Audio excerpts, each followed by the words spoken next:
जैन साथियों, वीडियो को ढेर सारा प्यार देने के लिए आप लोगों का बहुत बहुत धन्यवाद। मैं दोस्तों आप लोगों के कमेंट्स पढ़ रहा था और उस कमेंट में दो तीन ऐसे कमेंट थे जो बहुत ही बेहद जरूरी थे। वे उनके सवाल भी नहीं पता थे, इसलिए वीडियो अंत तक जरूर देखें। ज्यादा नहीं, 2-3 मिनट का होगा। तो वे सवाल क्या थे और उसके जवाब क्या है, मैं आपको देना चाहता हूँ। तो चलिए दोस्तों उन सवालों की तरफ जाते हैं। तो दोस्तों हमारा उसमें से पहला सवाल है जो कि हमारा जो फाइनल कट ऑफ है वो मेडिकल के पहले आएगा या मेडिकल के बाद आएगा, और साथ ही साथ में हमारा जो स्कोर कार्ड है वो आएगा या दोस्तों या बिल्कुल भी नहीं आएगा।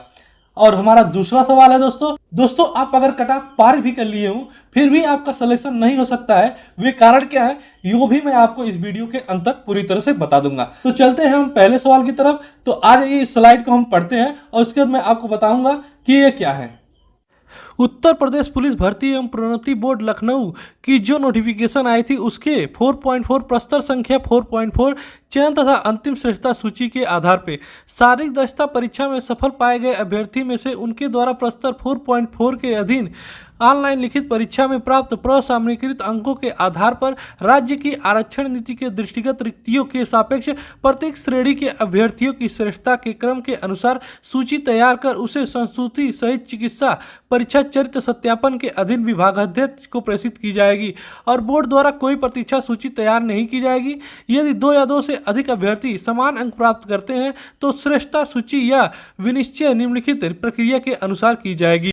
तो दोस्तों बोर्ड का सीधा सीधा कहने का मतलब यही है कि हमारा जो फाइनल कट ऑफ बनेगा वो मेडिकल के पहले बनेगा। तो पहले दोस्तों श्रेष्ठता सूची श्रेणीवार तैयार की जाएगी, अर्थात सीधा कहने का मतलब है कि अब कोई ओबीसी के लड़का जनरल में जाके अपना सीट नहीं ले सकता। जो हमारा श्रेष्ठता सूची बनेगा वो श्रेणीवार बनेगा और हमारा जो फाइनल कट ऑफ बनेगा वो मेडिकल के पहले ही बन जाएगा।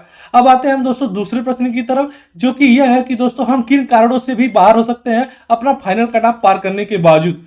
तो ऐसा हो सकता है दोस्तों कि 2 या 2 से अधिक लोग समान अंक प्राप्त करते हैं, तो उनका चयन किन आधार पर किया जाएगा, ऐसा इसके बारे में भी पूरा बोर्ड के द्वारा साफ साफ शब्दों में लिखा गया है। तो चलिए हम फिर चलते हैं बोर्ड के अपने विज्ञप्ति पे। तो दोस्तों इसमें 4.4 की पहला जो नंबर है इसमें लिखा गया है कि यदि 2 या 2 से अभ्यर्थी के अंक समान होते हैं तो ऐसे अभ्यर्थी को वरीयता प्रदान की जाएगी प्रस्तर 3.3 में दिए गए अधिमानी अर्हता के क्रम के अनुसार। कोई अधिमानी अर्हता रखते हों, ऐसे से अधिक अधिमानी अर्हता रखने वाले अभ्यर्थी केवल एक ही अधिमानी अर्हता का लाभ प्राप्त होगा। तो दोस्तों मैं बताना चाहूंगा कि प्रस्तर 3.3 में क्या बताया गया है। प्रस्तर 3.3 कहता है कि अधिमानी अर्हता के कोई अंक नहीं होंगे, बल्कि 2 या 2 से अधिक अभ्यर्थियों के बराबर अंक प्राप्त करने की दशा में अधिमानी अर्हता के अभ्यर्थियों की प्रस्तर संख्या 4.4 के अधीन वरीयता प्रदान की जाएगी, जिसमें 3 तरह के प्रमाण पत्र को वरीयता प्रदान की गई है।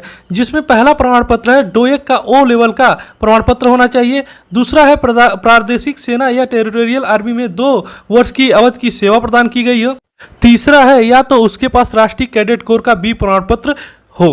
तो दोस्तों मैंने आपको बताया कि यदि आपके पास ये तीनों प्रमाण पत्र हो तो आपको कैसे वरीयता प्रदान की जाएगी। अब आते हैं हम दोस्तों आगे बताने जा रहे हैं कि यदि आपके पास ये तीनों प्रमाण पत्र हो या यह तीनों प्रमाण पत्र किसी के पास न हो और उनके अंक समान हो तो उन्हें किस प्रकार वरीयता प्रदान की जाएगी। तो आते हैं हम विज्ञप्ति के प्रस्तर 4.4 पे, जिसमें बताया गया है कि उपयुक्त के होते हुए भी यदि 2 या 2 से अधिक अभ्यर्थियों के अंक समान हो तो अधिक आयु वाले अभ्यर्थी को वरीयता प्रदान की जाएगी। और आगे भी यह भी बताया गया है कि यदि ऊपर लिखित के बावजूद भी 1 से अधिक अभ्यर्थी समान हो तो ऐसे अभ्यर्थी को वरीयता उनके हाई स्कूल प्रमाण पत्र में तथा उल्लिखित नाम के अंग्रेजी वर्णमाला के क्रम के अनुसार निर्धारित की जाएगी। तो दोस्तों आपने जान लिया होगा कि किस आधार पर वरीयता प्रदान की जाएगी। अब ऐसे में हमारा एक प्रश्न और बचता है कि यदि मेडिकल के द्वारा बुलाए गए छात्र यदि उसमें अनुपयुक्त घोषित होते हैं तो क्या सीट खाली चली जाएगी या कोई दूसरी सूची जारी की जाएगी। तो इसका जवाब है कि भर्ती बोर्ड का साफ साफ कहना है तो जो हमारा श्रेष्ठता सूची तैयार की गई है उसमें केवल 9,534 अभ्यर्थियों का ही चयन होगा और उनका मेडिकल कराया जाएगा। तो अगर ऐसे में जिन अभ्यर्थियों का मेडिकल परीक्षा पास नहीं कर पाते हैं तो उनको चिकित्सा अधिकारी द्वारा अनुपयुक्त घोषित कर दिया जाएगा एवं उनकी जो सीट खाली हो जाएगी उसको अगली जो भर्ती आएगी उसमें जोड़ दिया जाएगा। अर्थात 9,534 व्यक्तियों में से 100 या 200 ऐसे व्यक्ति हैं जो चिकित्सा परीक्षा पास नहीं कर पाते हैं, तो उनको जो सीट हमारी बच जाती है 100 सीट, उन्हें अगली भर्ती में शामिल कर लिया जाएगा। तो दोस्तों आपके सारे जवाब मैंने इस वीडियो में दे दिए हैं। यदि आपके सवाल कोई भी छूटते हो तो उसे कमेंट सेक्शन में जरूर टाइप करें, मैं उनके जवाब आपको जरूर दूंगा। फाइनल कट ऑफ की वीडियो दोस्तों मैं कुछ समय में ही अपलोड कर दूंगा, क्योंकि यह वीडियो बहुत ज्यादा लंबी हो गई थी। तो दोस्तों मिलते हैं आपसे नेक्स्ट वीडियो में, तब तक के लिए धन्यवाद। जय हिंद साथियों।